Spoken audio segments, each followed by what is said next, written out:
नमस्कार, disclosure with Vinod में आपका स्वागत है। और आज हमारे साथ डिस्क्लोज करेंगे सरबजीत सिंह, जो किसान मोर्चा भारतीय जनता पार्टी के यूटी अध्यक्ष हैं, प्रदेश अध्यक्ष हैं।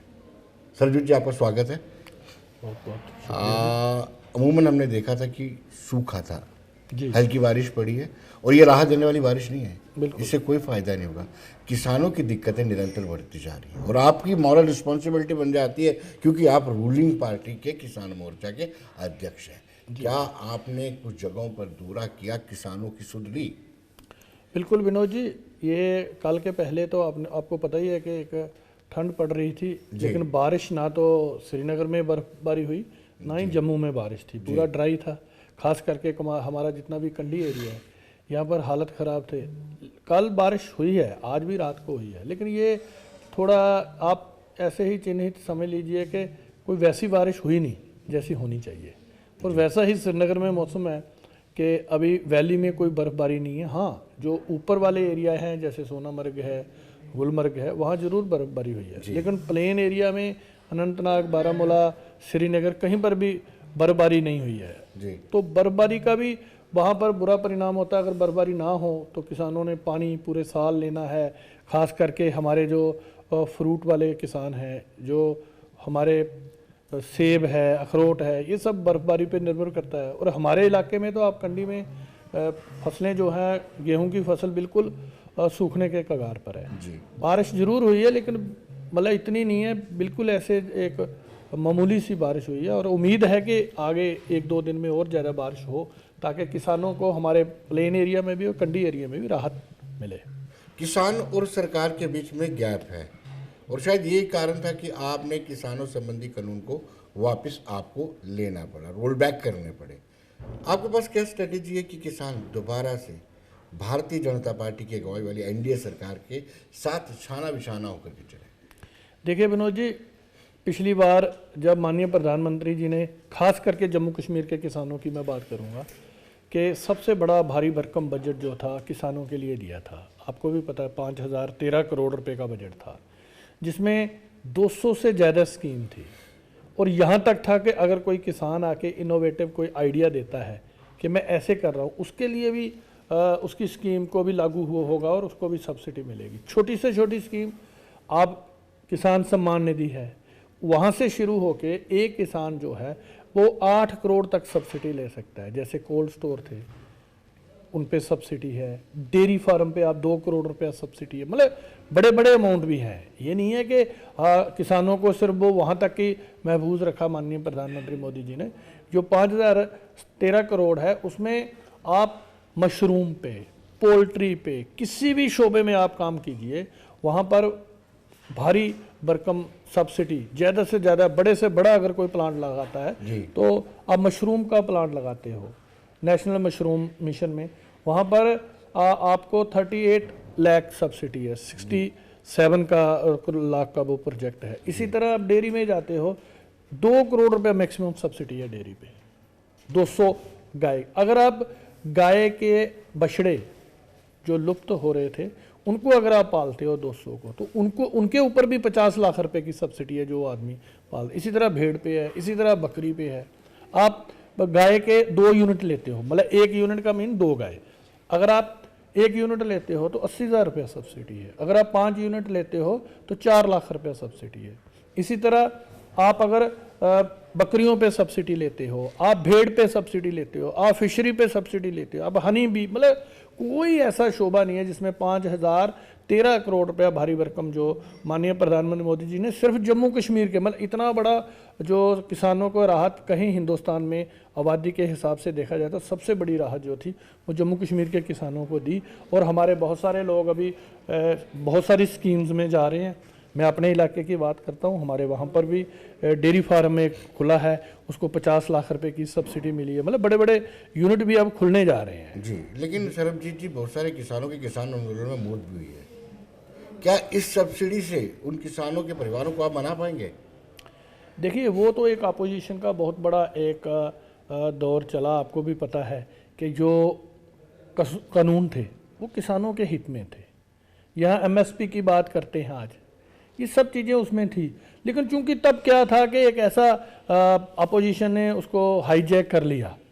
तो मैं समझता हूँ जो भी हुआ उस पर हम जाना नहीं चाहते, लेकिन अगर वो कानून भी पास होते वो भी हित में थे। उनको एक्सप्लॉइट किया गया, किसी को कोई भी चैनल में आके ये नहीं कह सका कि इस कानून में क्या गलत है जी। ये कोई भी नहीं कह सका। जो आते थे चैनल पे उनको भी पता नहीं होता था, उनको यही था कि ये काला कानून है, काला है चिट्टा है, ये कोई भी साबित नहीं कर सका। आप नहीं सफेद साबित कर पाए, आप हुकूमत में थे, आपने भी पेनिट्रेट देखिए जगह जाना वो चाहिए क्या था और कहना चाहिए वो था मैं कि ये उसके डिटेल में नहीं जाना चाहता हूँ। तब के जो माननीय प्रधानमंत्री जी ने देखो किसानों की कदर की, इज्जत की, तो वो जो भी हुआ मैं उसमें नहीं जाना चाहता, लेकिन कानून जो थे वो किसानों के हित में थे। जी। आज मैं भी मैं आपको बताता हूँ कि मैं भी ठेके पे ज़मीन दे देता हूँ, मैं भी ठेके पे देता हूँ, कोई उसकी लिखित पढ़त नहीं होती है। तो उसमें क्या था, लिखित पढ़त थी, अगर 1 साल के दिए, 2 साल के लिए दिया, और पूरे राइट थे किसान को वापस लेने के, आगे रेट बढ़ने के जी। अगर 2 साल के बाद इतने % बढ़े, बोले सारा वो कानून में था, लीगल था, जो पहले लीगल नहीं था। जी। पहले जो शौकार सिस्टम चलता था वही चलता आ रहा था। फिर किसान क्यों नाराज थे? अच्छा, फिर क्यों भड़के उसके हुए बाद थे? देखिए जो आड़ती थे, देखिए इसमें बहुत बड़ी मैनिपुलेशन हुई है। इसमें एक बड़ा तबका जो है आज भी अगर हमारी बासमती जो है आज उसका अगर भाव 4200 रुपया या 4000 रुपया डाउन हो गया है, तो ये सब एक नेक्सस है। अच्छा, वही चावल आप लेने जाओ तो 108 रुपये है, आप नवे RSपुरा की बासमती लेने जाओ क्या रेट आज, और रेट जब खरीदनी होती है तब ये डाउन हो जाता है। तो ये बड़ा नेक्सस है पैसे का। किसान बेचारा क्या है कि बड़ी मुश्किल से जब वो फसल आती है तो उसको उधार देना है, किसी घर में कोई प्रॉब्लम है, कोई फंक्शन है, कोई बेटी की शादी है, तो उसकी मजबूरी है कि उसको देनी पड़ती है, बेचना पड़ती है धान। लेकिन जो एक नेक्सस है ना, ये भी नेक्सस है वहाँ, इसने भी काम किया, ये नेक्सस ने काम किया, क्योंकि आड़त खत्म हो रही थी। और आड़त पे आज देखो जो आड़ती हैं हमेशा वो करोड़पति हैं, जो शैलर वाले हैं, किसान कौन करोड़पति है? किसान तो हमेशा बेचारा वही रहता है। तो ये लड़ाई है एक, लेकिन कोई बात नहीं। किसान एक बहुत बड़ा चंक है, एक बहुत बड़ा वोटर है किसान। अगर वो नाराज रहता है तो 2024 के लोकसभा चुनावों में भारतीय जनता पार्टी को भी नुकसान उठाना पड़ेगा। विनोद जी ऐसी बात नहीं, आपने 5 स्टेटों में इलेक्शन देख ली अभी, वहाँ भी किसान थे, सब जगह किसान थे। राजस्थान में सबसे ज़्यादा किसान थे, मध्य प्रदेश में सबसे ज़्यादा किसान थे, सब जगह किसान थे। आपने देखा कैसे भारी बहुमत से, और यहाँ हमारी सरकार थी मध्य प्रदेश में, वहाँ दोबारा तीसरी बार सरकार बनी है। इसी तरह राजस्थान में भी कह रहे थे, वहाँ भी वोट लेके, भारी वोट लेके। तो ये पार्लियामेंट की इलेक्शन है, ये तो किसान जो है पूरे हिंदुस्तान का वो भारतीय जनता पार्टी के साथ है, कोई कुछ भी कहे। तभी हम लोगों ने 5 स्टेटों में 4 स्टेटें जीती हैं, और आने वाले इलेक्शन में भी आप देखेंगे कि पार्लियामेंट की इलेक्शन में हम 404 क्रॉस करेंगे। आप देखो यहाँ जब इलेक्शन होती है, यहाँ जम्मू की इस बार 5 सीटें हैं, यहाँ 4 का टारगेट है भारतीय जनता पार्टी का। और हमारे जो मिस कर रहे हैं। देखिए हम तो 5 की 5 जीतेंगे, लेकिन ऐसा टारगेट है कि हमने 4 जीतनी है। और देखेंगे आपके आज कश्मीर के लोगों को भी मैं मुबारकबाद देना चाहता हूँ कि कश्मीर के लोग ऐसे बिल्कुल हजूम की तरह जुड़ रहे हैं। भारतीय जनता पार्टी और माननीय प्रधानमंत्री मोदी जी ने जो काम किया है, कश्मीर का जितना मुसलमान है वो आज भारतीय जनता पार्टी और नरेंद्र भाई मोदी की तरफ देख रहा है। ये वही सरकारें थी, किसी के बाप की सरकार, किसी की बेटी की सरकार, किसी के दादे परदादे की चलती हुई पोते की सरकार, उन्होंने देखा हुआ है, इन सब ने लूटा है।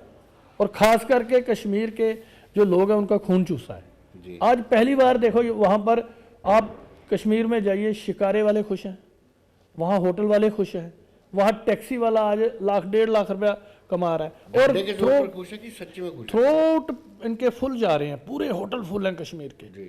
मतलब टूरिस्ट इतना आया है, ये दफ़ा 370 टूटने के बाद इतना टूरिस्ट कश्मीर में आया है, कोई कहने की बात है। आप वहाँ जाइए, दोबारा वो 89 वाली जो पोजीशन थी पुरानी, वहाँ कश्मीर की अर्थव्यवस्था में कृषि का एक बहुत बड़ा योगदान है। और आप जम्मू कश्मीर किसान मोर्चा के प्रदेश अध्यक्ष हैं, क्या वाकई में उनको भारतीय जनता पार्टी के किसान मोर्चा के साथ लगाव है वहाँ के किसानों को? बिल्कुल। पिछले दिनों हमने गए, वहाँ कार्यक्रम किए, तो यहाँ हमें उम्मीद थी कि शायद यहाँ 100 लोग होंगे, वहाँ 500 लोग इकट्ठे थे।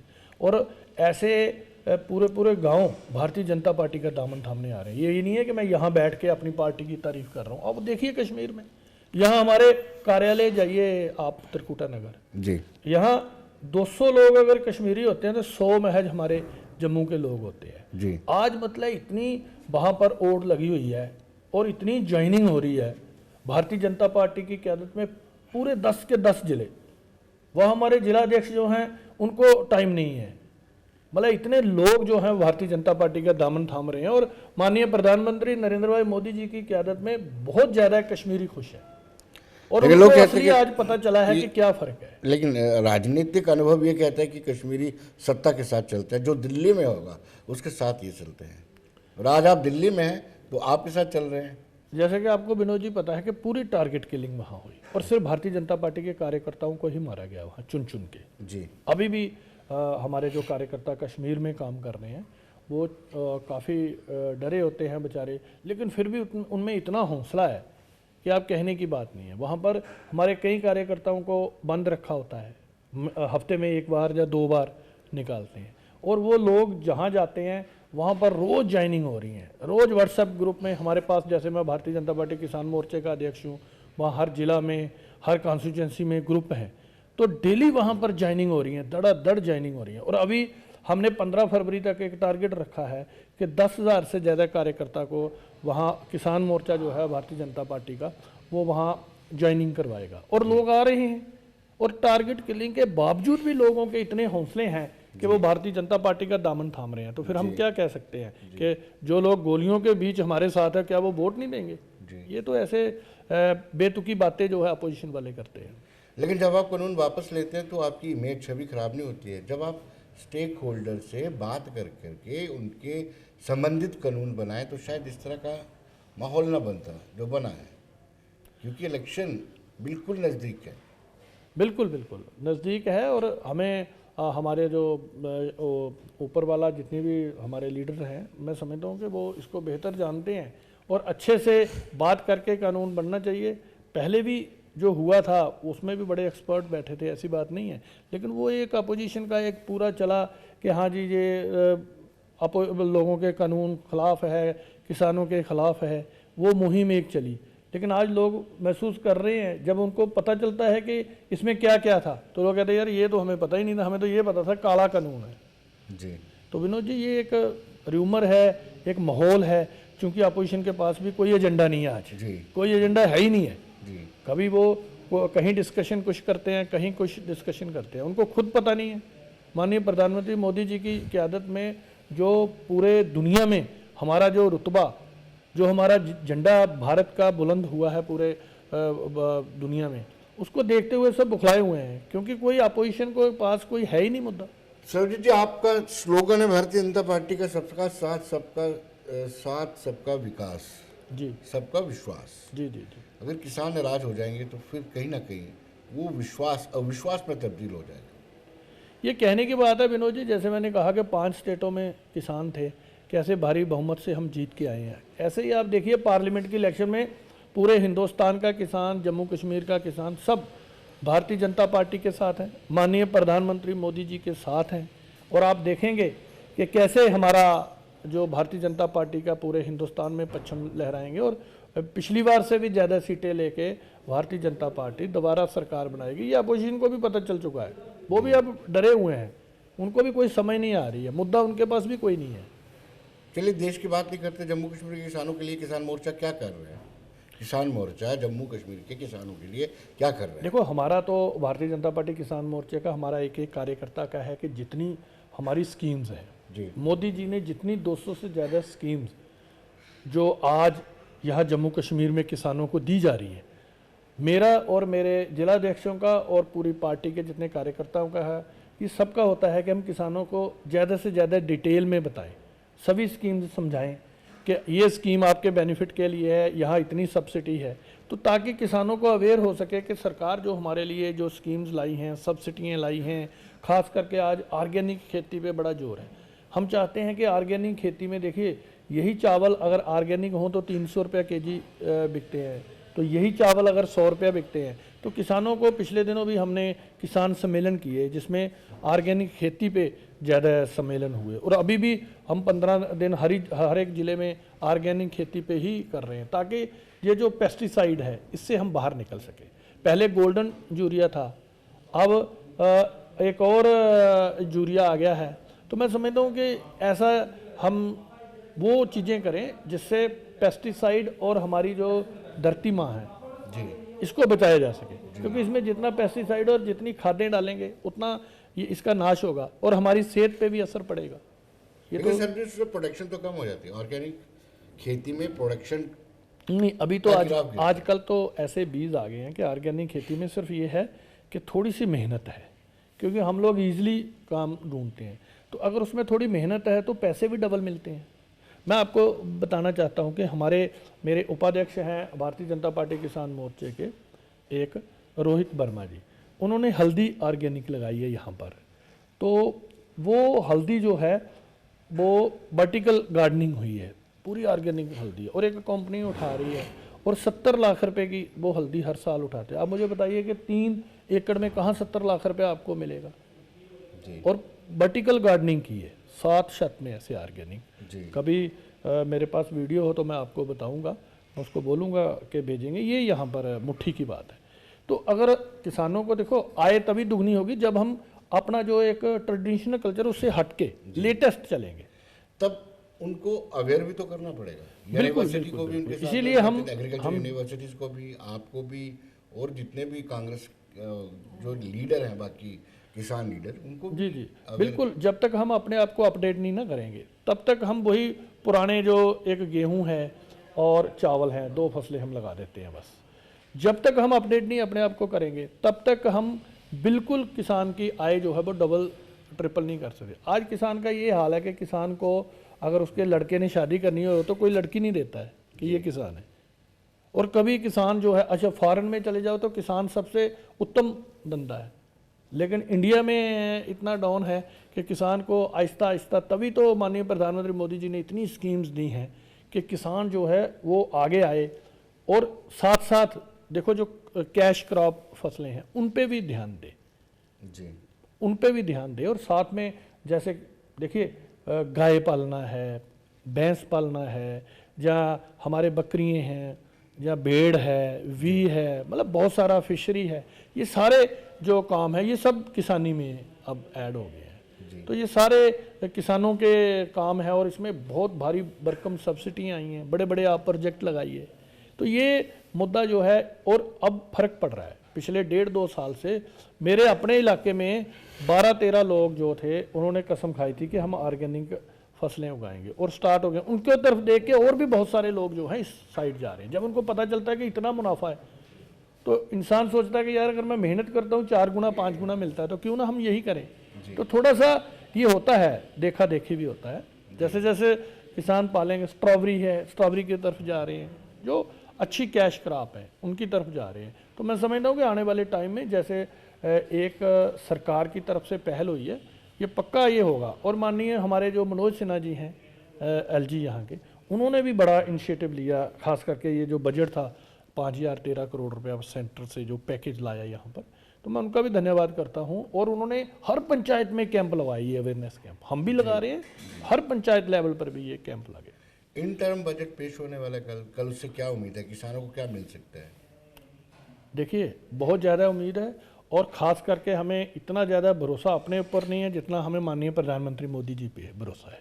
जी और किसानों के प्रति उन्होंने पहले ही कह दिया है कि यहाँ समाज में सिर्फ किसान, महिलाएं, ये जात है। और किसानों का तो हम समझते हैं कि किसान जो है ये बिल्कुल मोदी जी के बिल्कुल पैनी नज़र में है, और बहुत ज़्यादा बढ़िया स्कीमें किसाने की आप देखोगे लाएंगे।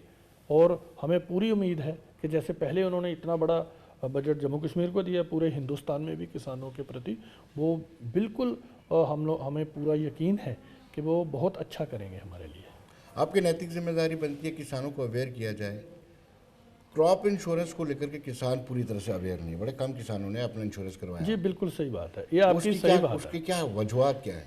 ये सर ये था कि इसमें कोई थोड़ी सी लीगल प्रॉब्लम भी आ रही है जी, लेकिन अभी काफ़ी अवेयर। पिछले दिनों जैसे लॉस हुआ तो हमने कहा किसानों को कि आपने, और बड़ी ज़्यादा जो किसान क्रेडिट कार्ड लिए थे मैनेजर ने बुला के उनके इंश्योरेंस किए थे, और जिन्होंने इंश्योरेंस किया था पिछले दिनों जब पिछले से पिछले साल नुकसान हुआ, तो जिन्होंने क्रॉप इंश्योरेंस की थी उनको 4 गुना मुआवजा मिला सरकार ने, जबकि थोड़ा मुआवजा दिया। तो अब लोगों को वो पिछले दिनों भी बैंक के और जो इंश्योरेंस के लोग थे ये सब साथ साथ जा रहे थे पंचायतों में, और हम भी यहाँ पर भी किसान सम्मेलन करते हैं, वहाँ कहते हैं कि आप फसल का इंश्योरेंस बीमा जो है वो ज़रूर करवाएं, क्योंकि उससे अगर लॉस होता है तो वो हमें 4-5 गुना मिलता है। अगर गवर्नमेंट देती है, और गवर्नमेंट भी कितनी बार सब्सिडी देगी, लोगों को सारी राहत देगी, हाँ, कंपनसेशन देगी, क्योंकि जब इंश्योरेंस हो गई है, आज किसी की गाड़ी टूटती है तो गवर्नमेंट थोड़ी पैसे देती है, उसने इंश्योरेंस करवाया है। तो ऐसे ही अब हमें एक फितरत, हमें अपनी भी सोच बदलनी चाहिए कि हाँ जी हमारी फसल की इंश्योरेंस है, हमें सरकार पे नहीं डिपेंड रहना चाहिए। जी, ड्रॉट के कारण किसानों को नुकसान हुआ, आप मानते हैं सूखे जैसी स्थिति बनी हुई है, इसमें सरकार की तरफ से क्या मदद हो सकती है, इंश्योरेंस कंपनी की तरफ से क्या मदद हो सकती है? देखिए अभी तो कंडी इलाके में जो गेहूं थी वो सूखने के कगार पर थी जी, बारिश कल हुई है, लेकिन हम उम्मीद करते हैं कि ऊपर वाला और ज़्यादा बारिश 2-3-4 दिन में हो जाए और हमारे ऐसे ही कश्मीर में वैली में भी बर्फ़ पड़े तो फिर ये हम बच सकते हैं, ऐसी बात नहीं है। लेकिन जैसे पहले लगातार ठंड, सूखी ठंड पड़ रही थी, उससे डर था कि कहीं हमारी कंडी की सारी फसलें ख़राब हो जाएंगी, वहाँ सेब की, अखरोट की फसल है वो भी ख़राब हो जाएगी। लेकिन अगर अभी भी बर्फ़ पड़ जाती है और यहाँ बारिश पड़ती है तो मैं समझता हूँ बचाया जा सकता है। जी।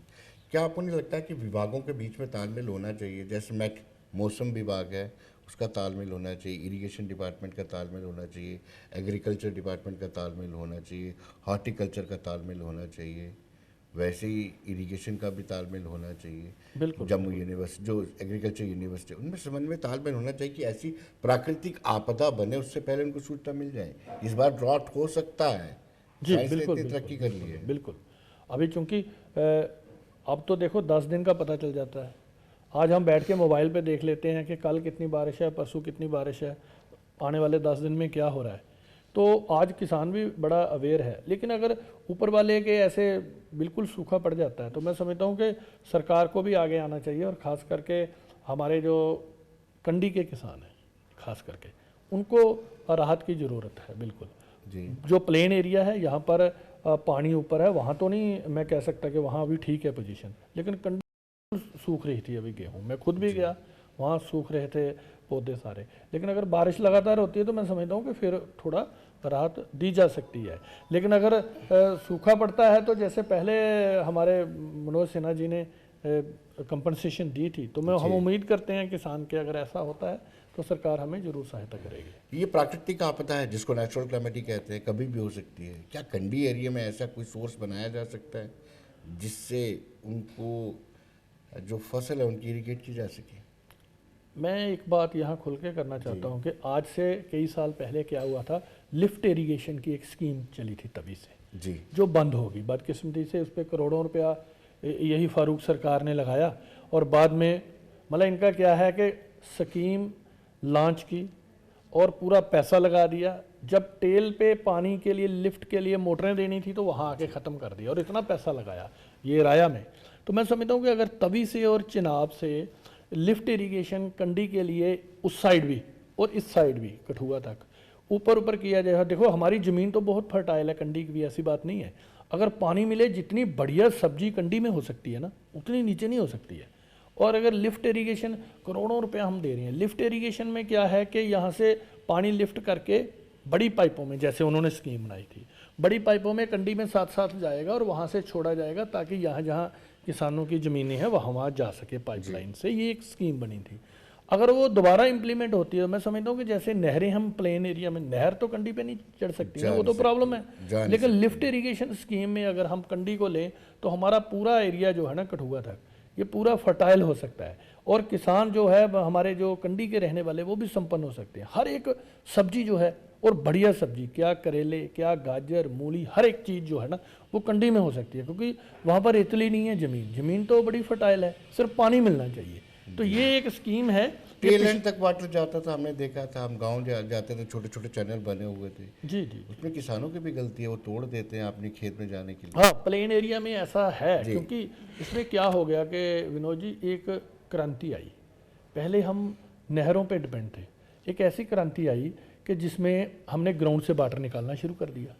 अच्छा, पहले तो बहुत कम पंप सेट होते थे, अब इलेक्ट्रिसिटी इतनी आ गई है कि हर खेत में बिजली है, तो वो 2-2 कनाल वाला भी ज़मीन से पानी निकाल रहा है, जबकि वो गलत है।